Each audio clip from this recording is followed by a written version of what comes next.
اللہ پاک قرآن پاک میں ارشاد فرماتے ہیں، کہہ دو میرے ان بندوں سے جو تنہا ہیں، تم جہاں کہیں بھی ہو میں ہمیشہ تمہارے ساتھ ہوں۔ کتنا خوبصورت ہے نا یہ کہ ساری کائنات کا رب ایک انسان سے سب سے زیادہ محبت کرتا ہے۔ ہم جب اس کی جانب قدم بڑھاتے ہیں تو اللہ ہمیں بھاگ کر تھامتا ہے، صرف وہی ہمیں سمیٹتا ہے، صرف وہی ہمارے زخموں کو بھرتا ہے۔ ہمیں دل سے محبت سے اس کے سارے احکامات ماننے ہیں اور ان پر عمل کرنا ہے۔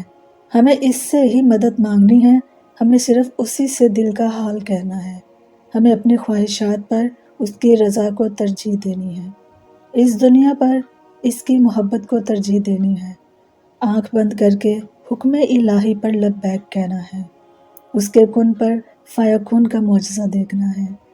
بس اس سے صرف اسی سے مدد مانگنی ہے، طلب کرنی ہے۔ مجھے یقین ہے وہ اپنے بندوں کو کبھی خالی ہاتھ نہیں لوٹاتا، چاہے جو ہو جائے۔ وہ ہمیں معاف کرتا ہے، تھام لیتا ہے، سنبھال لیتا ہے۔ بس نا امید مت ہونا، یہ بات یاد رکھنا کہ آپ کا رب اپنی رحمت میں لامحدود ہے۔ سبحان اللہ۔ اللہ ہم سب سے پیار کرتا ہے، تب بھی جب ہم خود سے پیار نہیں کر پاتے۔ اللہ ہمیشہ ہمارے ساتھ ہوتا ہے، تب بھی جب ہم اپنے ایمان کے سب سے کمزور درجے پر ہوتے ہیں۔ تو پھر گزر جانے دو اس مرحلے کو، کیونکہ اس مرحلے کے بعد معجزے ہیں، اور بے شک میرا رب دعا خوب سننے والا ہے۔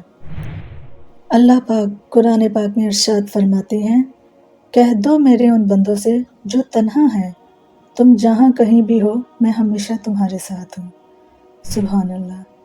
جب اللہ کو کبھی کسی انسان کا سجدہ کرنا پسند آ جاتا ہے تو وہ خود ایسے اسباب بناتا ہے کہ انسان سجدہ کرنے پہ مجبور ہو جاتا ہے، اور اگر اس چیز کا خیال اللہ آپ کے دل سے نہیں نکال رہا جسے آپ بولنا چاہتے ہیں، تو سمجھ جائیں کہ وہ آپ سے اس خیال کے ذریعے رابطہ بحال رکھنا چاہتا ہے، یعنی اسے آپ کی آواز بھا گئی ہے، آپ کے مانگنے کی طرف پیاری لگ گئی ہے، اور جس سے وہ خود رابطہ رکھنا چاہے اس کے مقدر کی تو کیا ہی بات ہے۔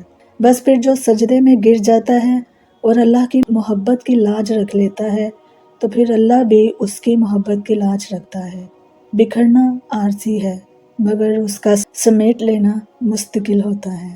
بے شک اللہ پاک اپنے بندے سے فرماتا ہے، میں تمہارا رب ہوں اور تمہاری حالت سے پوری طرح واقف ہوں۔ میں جانتا ہوں کہ تمہارے دل میں کتنی تکلیف اور کتنا دکھ ہے، تمہارے آنسو بھی میرے علم میں ہیں، اور تمہاری وہ فریادیں بھی جو شاید زبان تک نہیں آ سکتی۔ تمہاری ہر دعا میری بارگاہ میں پہنچتی ہے، اور میں سن رہا ہوں تمہاری ہر شکایت اور ہر فریاد کو۔ میں جانتا ہوں کہ تمہارا صبر ٹوٹنے کے قریب ہے، مگر یاد رکھو تمہارے صبر کا صلہ میرے پاس ہے۔ تم جس کن کا انتظار کر رہے ہو وہ میرے حکم سے ضرور ہوگا، اور اس کا وقت بھی تمہارے حق میں سب سے بہترین ہوگا۔ مجھ پر بھروسہ رکھو، کیونکہ میں تمہیں اس راہ پر لے جا رہا ہوں جو تمہاری زندگی کے لیے بہترین ہے۔ جو چیز بھی تمہارے ہاتھ میں نہیں اس کے لیے میں تمہاری راہ بنا رہا ہوں۔ صرف صبر کرو، یقین رکھو، اور میرے حکم کے انتظار میں اپنے دل کو مضبوط رکھو۔ بس اپنا بھروسہ مجھ پر رکھو اور امید کا دامن کبھی نہ چھوڑو۔ میں تمہارا رب ہوں، تمہارا دکھ مجھ سے زیادہ کوئی نہیں سمجھ سکتا۔ تمہارے صبر کا پھل ضرور ملے گا، اور تمہاری زندگی میری رحمت سے روشن ہوگی۔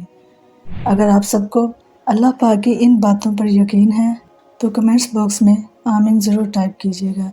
شاید یہی آپ کے لیے اللہ کی طرف سے اشارہ ہو کہ بس ایک اور دعا مانگو۔